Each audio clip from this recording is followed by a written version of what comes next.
नमस्कार दोस्तों, S T with Dev channel में आपका स्वागत है। जैसा कि हमने बताया था, आज से हम आधुनिक इतिहास शुरू करने जा रहे हैं। यह आर ओ के लिए है, यह बेस्ट है। इसमें हम अपना अच्छा से अच्छा कंटेंट देने चल रहे हैं। तो आधुनिक इतिहास में पहले शुरू करते हैं हम। भारत में यूरोपीय कंपनियों का आगमन कैसे हुआ, उनका योगदान क्या रहा, तथा मतलब उनके पतन के कारण क्या हैं। तो देखते हैं पहले भारत में उनका आगमन कैसे हुआ कंपनियों का। तो प्राचीन काल में ये है उत्तरी अमेरिका, ये है दक्षिणी अमेरिका, उत्तरी अटलांटिक महासागर, दक्षिणी अटलांटिक महासागर, अफ्रीका महाद्वीप, यूरोप महाद्वीप, बाकी इधर जानते हैं एशिया है, ये है अपना भारत और हिंद महासागर। तो भारत से यूरोप में जो व्यापार होता था प्राचीन काल में मसालों को लेकर, उसके दो रास्ते थे।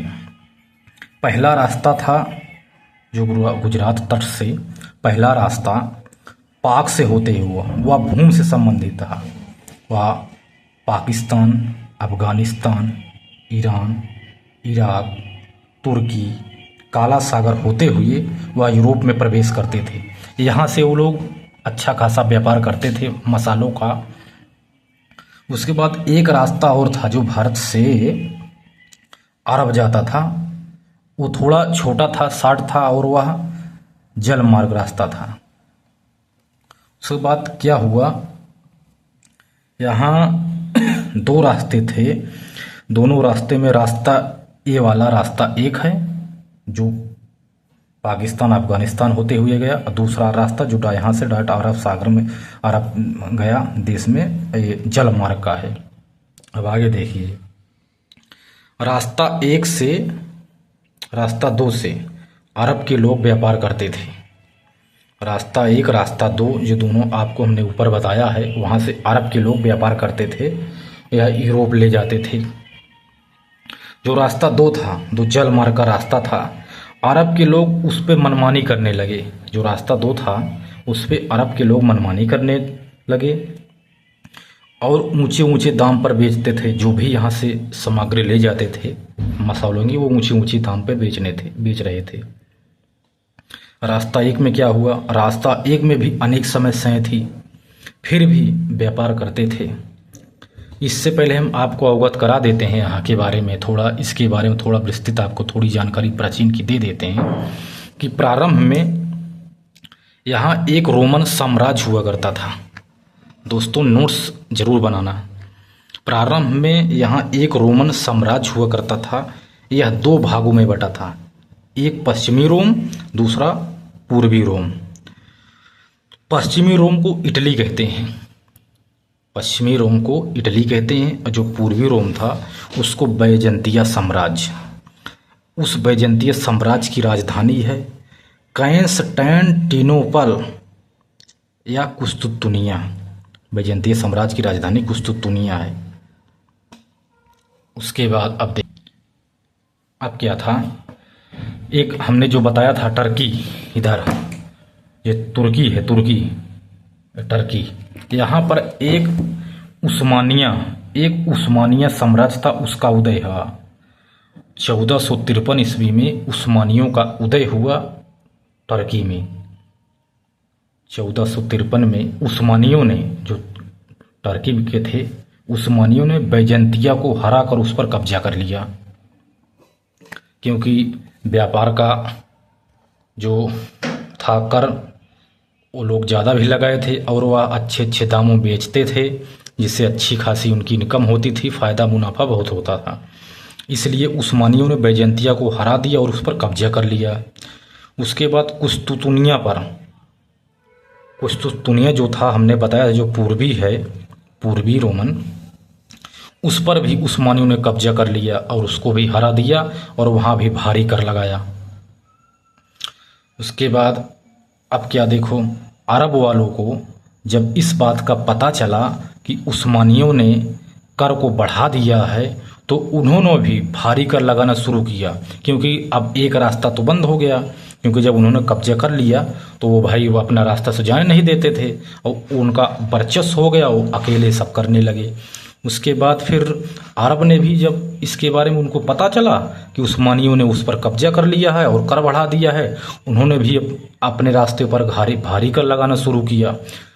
तब यूरोप को, जो पुर्तगाली और स्पेन हैं, उनको एक नए रास्ते की खोज शुरू हुई। अब हम अपने लिए एक नया रास्ता निकालेंगे जिससे हमें किसी प्रकार की दिक्कत ना हो, क्योंकि जब भारी कर देना है तो कितना फ़ायदा मिलेगा, कुछ नहीं मिलेगा। तब एक नए रास्ते की खोज शुरू की। वर्तमान में आपको एक बात बता दें, नोट कर लीजिए इसको, जो वर्तमान में कुस्तुनिया है ना, उसका नाम इस्तांबुल है, जो टर्की में है। टर्की में जो वर्तमान में कुस्तुनिया है ना, उसका नाम इस्तांबुल है, जो टर्की में है। अब क्या हुआ, अब जब नए रास्ते की खोज शुरू हुई तो नए रास्ते की खोज करने के लिए दो ऑब्जेक्टिव थे, एक स्पेन एक पुर्तगाल, खोज में बहुत आगे थे। इन्होंने भारत का रास्ता खोजना शुरू किया। तो स्पेन का एक था कोलंबस, वह खोज के लिए आया और भटक कर अमेरिका पहुंच गया। जैसे आप लोग कहते नहीं, अमेरिका की खोज किसने की? कोलंबस ने। तो वह अमेरिका पहुंच गया। तब पुर्तगाल की बारी आई। तो पुर्तगाल का एक प्रिंस था हेनरी, उसको द नेविगेटर भी कहते हैं, उसकी उपाधि दी गई है। द नेविगेटर किसे कहते हैं? तो प्रिंस था वहाँ का, पुर्तगाल का राजा हेनरी, उसको कहते हैं द नेविगेटर। तो वह अफ्रीका महाद्वीप की पश्चिमी तट का मैप तैयार किया। अफ्रीका जो महाद्वीप है ना, उसका वो पश्चिमी तट का मैप तैयार किया। उसके बाद वह बार्थोलोम्यू डियाज, एक स्थान नाम है, उस एक स्थान है, वह अफ्रीका के केप ऑफ गुड होप तक पहुंचा। अफ्रीका के जो केप ऑफ गुड होप है वहां तक वो पहुंचा। 1497 में वास्को डी गामा मैप के सहारे से निकलता है पुर्तगाल से। 1497 में वास्को डी गामा वहाँ से निकलता है, मैप के सहारे निकलता है, केप ऑफ गुड होप में पहुँचा। तो वहाँ उन्हें एक पथ प्रदर्शक मिला, क्योंकि वहाँ वो फंस गए, वहाँ ऐसे गोला गोला घूम रहे थे, उन्हें रास्ता नहीं सूझ रहा। तो उन्हें एक पथ प्रदर्शक मिला जिसका नाम अब्दुल मनीक है, वह मिला। वह उन्हीं के सहारे, वह रास्ते से वह उनको मालाबार तट, केरल यानी भारत में प्रवेश करा दिया। और वह हिंद महासागर पार करके 1498 में वह पहुंच गया। कहाँ पहुंच गया? मालाबार तट पर पहुंच गया। वह मालाबार तट पर भारत के वह कालीकट बंदरगाह एक है नहीं, वर्तमान में जिसे कोझिकोड कहते हैं, वहाँ पर वह 1498 में वह पहुंच गया। कौन पहुंच गया? वास्को डी गामा पहुंच गया। अब वहाँ का शासक है जमोरिन। जमोरिन ने उसका स्वागत किया। वह अनेक मसाले, जड़ी बूटी लेकर गया और 60 गुना दाम पर वह बेचा, इतना फायदा था। उसके बाद 1500 ईस्वी में पेड्रो अल्वारेज आया। पेड्रो अल्वारेज 1500 में आया था, उसका ज़्यादा महत्व नहीं है। उसके बाद 1502 में वास्को डी गामा दोबारा आया। जब दोबारा 1502 में वास्को डी गामा आया ना, तो अपने साथ तोप भी लाया था और वह अरबों से भिड़ गया, क्योंकि अरब ज़्यादा कर लगाते थे और अपना वर्चस्व दिखाने लगे थे कि हम हर जगह रहेंगे। तो अब की बार जो वास्को डी गामा आया था 1502 में ना, अब की बार तोप लेकर आया और अरबों से अब की बार वो भिड़ गया। जब अरबों से भिड़ गया, अब देखो क्या हुआ। इससे पहले आपको हम बता दें, 1498 में एक कंपनी बनी, एक कंपनी की स्थापना हुई। उस कंपनी का नाम है एस्तादो दा इंडिया। यह व्यापार के साथ साथ इसका उद्देश्य धार्मिक भी था, यह धर्म का प्रचार भी करती थी, व्यापार भी करती थी। यह पुर्तगाली कंपनी थी। इसी के साथ जब वास्को डी गामा आ गया, रास्ते की खोज शुरू हो गई, मतलब रास्ता मिल गया, सब अनेक अभियान आना शुरू हो गए। उसके बाद अब क्या हुआ, कंपनी का उद्देश्य क्या है? जो एक कंपनी एस्तादो दा इंडिया कंपनी है, इसका उद्देश्य है व्यापार करना, धार्मिक प्रचार प्रसार करना, हिंद महासागर पर अपना प्रभुत्व स्थापित करना, राजनीतिक प्रभुत्व, सामाजिक धार्मिक नहीं, आएगा क्वेश्चन दोस्तों। हिंद महासागर पर पुर्तगालियों जो कंपनी थी उसका क्या उद्देश्य था, कौन सा प्रभुत्व था, राजनीतिक प्रभुत्व था, ना कि सामाजिक आर्थिक। अब 1502 में जब वास्को डी गामा दोबारा आया था तोप लेकर के, तो उन्होंने प्रथम कोठी स्थापित की थी 1503 में, यानी पुर्तगालियों द्वारा प्रथम कोठी कब स्थापित की गई, 1503 में। उसके बाद जो कंपनी है एस्तादो द इंडिया कंपनी, उसका पहला गवर्नर जब 1505 में एक था गवर्नर फ्रांसिस्को द अल्मेड़ा, वह गवर्नर 1505 से 1509 तक रहा। वह प्रथम पुर्तगाली गवर्नर था। फ्रांसिस्को द अल्मेड़ा प्रथम पुर्तगाली गवर्नर था। इससे पहले मैंने आपको बताया था 1503 में कोचीन में मालाबार तट पर प्रथम कोठी स्थापित हुई थी। जो ये कोठी मैंने बताया था पुर्तगालियों द्वारा प्रथम कोठी, तो मालाबार में स्थापित हुई थी, कोचीन में। ठीक है दोस्तों, नोट्स जरूर बनाना। अब ये समझ लीजिए एकदम रा पॉइंट है, इससे बाहर कुछ भी नहीं आएगा आर ओ में। ये अच्छा से अच्छा कंटेंट है, आप इसको मिला लीजिए कहीं भी, किसी मैंने इसको बुक से छांट के, मतलब एक एक पॉइंट को मिला करके हमने पढ़ के अच्छे से अध्ययन करके हमने इसको नोट्स बनाया है आप सबको पढ़ाने के लिए। अभी तो मान लीजिए थोड़ी दिक्कत है, 1-2 दिन में जो सही हो जाएगी, तो हम ये जो थोड़ा बहुत हिल रहा वीडियो सब हिलेगा नहीं।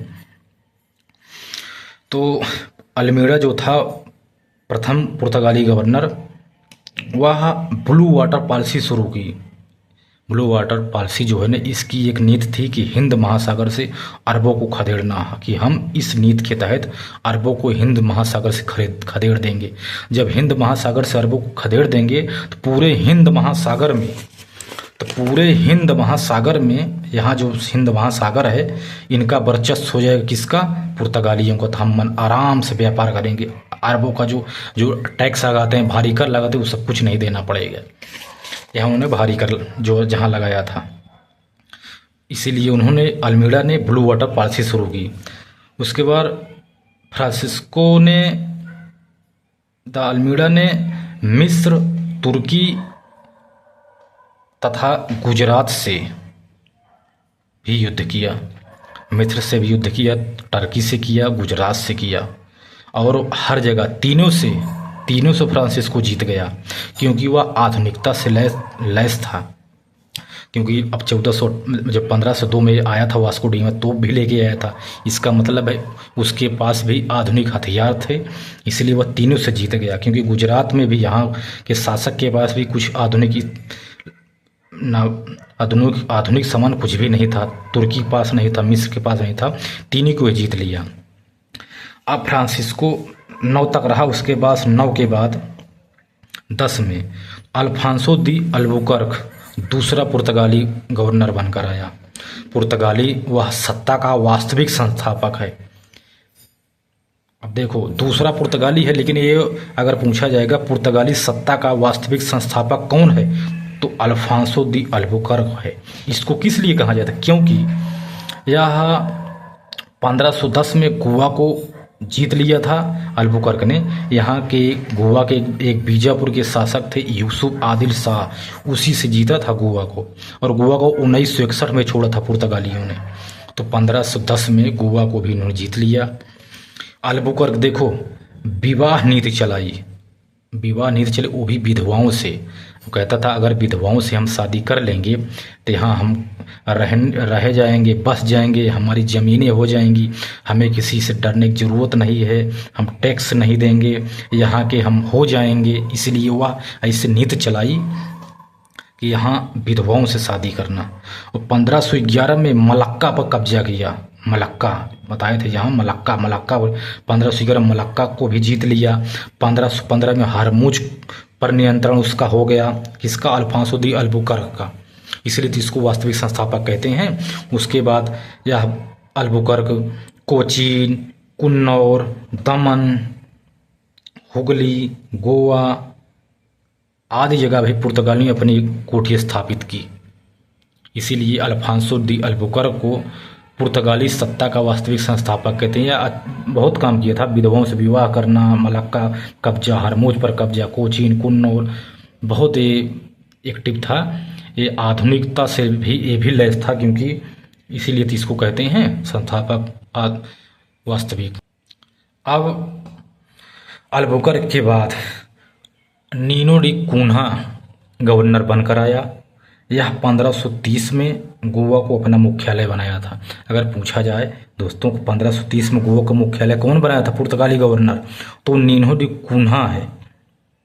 यह 1535 में दीव पर भी अधिकार कर लिया, 1559 में दमन पर भी अधिकार कर लिया।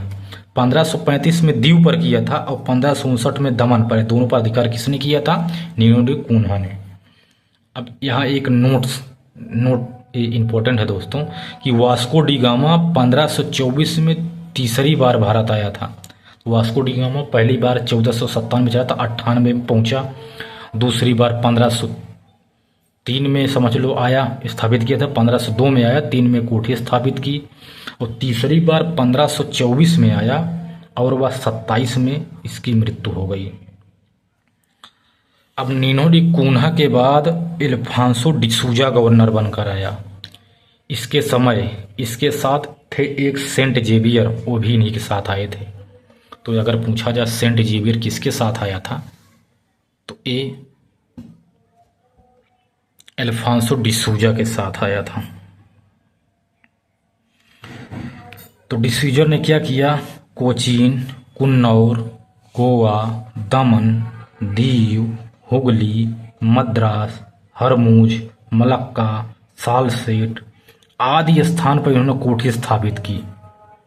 यानी पुर्तगालियों ने इस जितने भी बताए यहाँ हर जगह कोठी स्थापित की। अल्फांसो जो डिसूजा है ना, यह परमिट प्रणाली शुरू हुई। परमिट यानी कार्टेज प्रणाली, कर देना, कार्टेज लेना अनिवार्य था सभी से। अकबर भी कार्टेज लेता था, जो लेकिन वो निःशुल्क था। कार्टेज एक प्रणाली है कि हमारा यहाँ वर्चस्व है, हम इसके मालिक हैं, इसी कार्टेज प्रणाली कहते हैं। कार्टेज लेना अनिवार्य था। यह व्यवस्था अल्फांसो डिसूजा ने शुरू की थी। अब पुर्तगाली जो कंपनी थी, अब इसके बता रहे हैं कि इनके पतन के क्या कारण हैं, कि कंपनी जो थी पुर्तगाली, उसके पतन के कारण क्या क्या थे। तो इनके काफ़ी कारण देखने को मिलते हैं, जैसे धार्मिक कारण। तो जो पुर्तगाल के लोग थे अपने धर्म को सर्वोपरि मानते थे, दूसरे को नहीं मानते थे। ये सोचते थे कि हमारा धर्म सबसे ऊपर हो। तो ये पहला कारण धार्मिक कारण है इनके पतन का, पुर्तगालियों के पतन का ये भी कारण है। स्पेन का वर्चस्व हो गया पुर्तगाल पर स्पेन का वर्चस्व हो गया, ये भी दूसरा कारण है इनके पतन का। डच और अंग्रेज के प्रति एक कमज़ोर पड़ गए। डच और अंग्रेज के प्रति जब एक कमज़ोर पड़ गए तो ये भी पतन का कारण है।